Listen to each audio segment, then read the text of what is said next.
I've got 5 lessons, quite unusual lessons. And these are things I've gathered from the last 10 years, boiled down into 5 simple things. So, firstly, love everyone.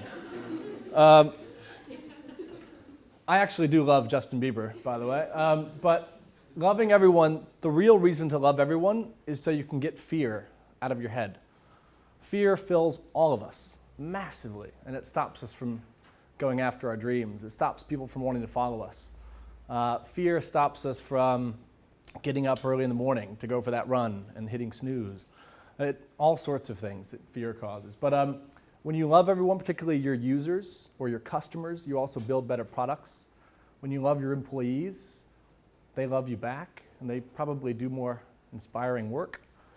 When you love your mom, she appreciates the fact that she went through 9 months of hell for you. Just love is very important. And you can't really get into too much trouble by following that. Actually, when I meet someone new, I don't think I've ever said this, but when I interview folks, this was one of my old bosses told me to do this. He said, everybody you meet, silently when you meet them, say, I love you. It's a bit of an odd thing to do, but it changes the whole dynamic of the conversation. Not in a very not romantic, sexual way. The second thing is to find the go-go girl or the go-go boy inside of you. I don't know if you guys know about go-go dancing, but back in the 60s in a nightclub in New York City, girls started to dance on the tables. They started to do the twist. You guys know the twist? It's like, anyways.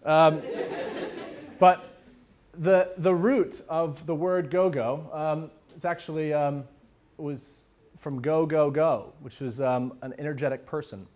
But the French term is agog, and what that means is abundance and joy and happiness.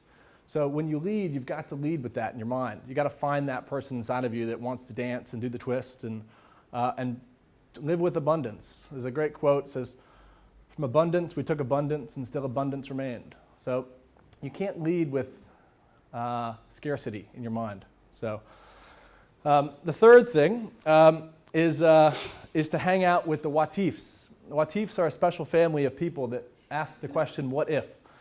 What if, these are some books that were in my room this morning. I took a photo, Steve Jobs, Andrew Carnegie, Jack Welch, the Dalai Lama, Benjamin Franklin. These are the guys and girls that ask the question, what would happen if you could put all of your music in your pocket, and how would you create that product? So it's really important to hang out with those people in the books you read, but also in the people you choose as friends or as employees. I think it was Jim Rohn that said you're the average of the 5 people you spend the most time with. There's a lot of truth in that. So have I lost anybody? Okay. The fourth thing, work like everyone is watching you. So this says procrastination. I'll find a picture for it later.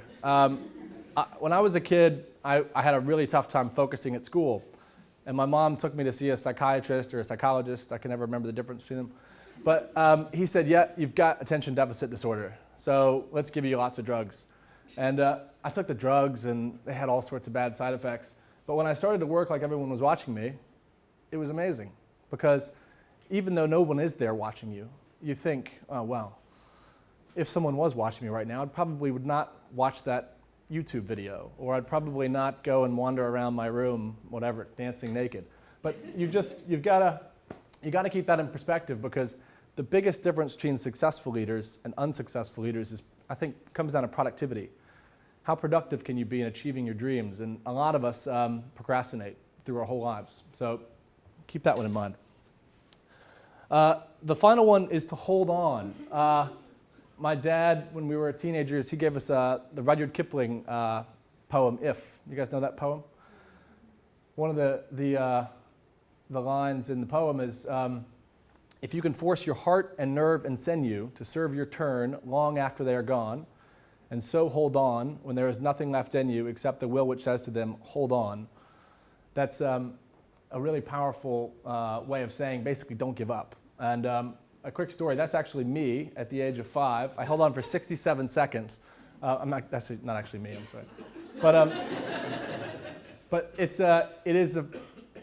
there's so many times as a leader where or whatever it is, if it's sports, if it's business, if it's music or art, people tell you no. And when I set up my first company a few years ago, I went to the 5 guys to raise money that I knew were going to give me money. They were the wealthiest guys I knew, and I thought I had a really good idea. And it was in 2008, and the economy was in a really tough spot. And all 5 of them said no. They said, we like your energy and enthusiasm, but we think your idea sucks. So I went back to the drawing board and put together a list of like 65 people that I knew might think that the idea was a bit better. And I also got the business plan out again and really retweaked it. And as you do, you persist. And eventually we raised more than we went out for. But that's being able to stand up in the face of adversity and hold on to the bucking sheep is really important. So for anybody thinking about starting their business, one last thing I'll say on leadership is when you go out as a leader of a company, you gotta remember that you're kind of walking a tightrope, and it feels like you can fall off at any time, and you oftentimes do. But when you fall off, you realize that the tightrope is only 6 inches off the ground, and you're gonna be just fine. So lead with abandon, go for it, and thanks very much.